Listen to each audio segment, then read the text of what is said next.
தினம்தோறும் விளக்கேற்ற நல்ல எண்ணெய், இதயம் நல்லெண்ணெய்.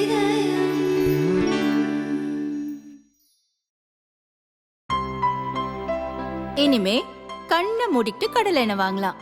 ஏன்னா மந்த்ரா கடலை எண்ணெய் இதயத்தின் தயாரிப்பு. புதுச்சேரி கவர்னர் மாளிகையில் பொங்கல் விழா சிறப்பாக கொண்டாடப்பட்டது.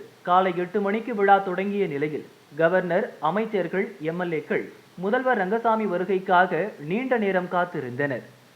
10-15 மணிக்கு ரங்கசாமி வந்த பின் பொங்கல் வைத்து பூஜை நடந்தது. பூஜைக்கு பின் வழங்கிய சர்க்கரை பொங்கலை முதல்வர் ருசி பார்த்தார். தொடர்ந்து கையோடு எடுத்து வந்திருந்த 2 கோப்புகளுக்கு விழாவிலேயே கவர்னர் தமிழிசையிடம் கையெழுத்து பெற்றது அனைவரையும் கவனிக்க வைத்தது. வெள்ளிக்கிழமையில் காலை 9 மணி முதல் 10:30 மணி வரை நல்ல நேரம். 10:30 மணிக்கு மேல் ராகு காலம் தொடங்குகிறது. இதனால் நல்ல நேரத்தில் கோப்பில் கையெழுத்து பெற்றார்.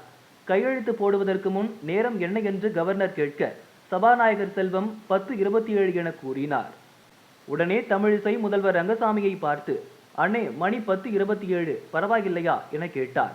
அவர் ஒப்புக்கொண்டதால் தமிழிசை கையெழுத்திட்டார். அரசு பள்ளியில் படிக்கும் +2 மாணவர்களுக்கு லேப்டாப் வழங்குவதற்கான கோப்பிலும் பொங்கல் பொருட்களுக்கு பதிலாக அனைத்து ரேஷன் கார்டுதாரர்களுக்கும் ஏற்கனவே 500 ரூபாய் வழங்கப்பட்டுள்ள நிலையில் கூடுதலாக 250 ரூபாய் வழங்குவதற்கான கோப்பிலும் முதல்வர் ரங்கசாமி கையெழுத்து பெற்றுள்ளார்.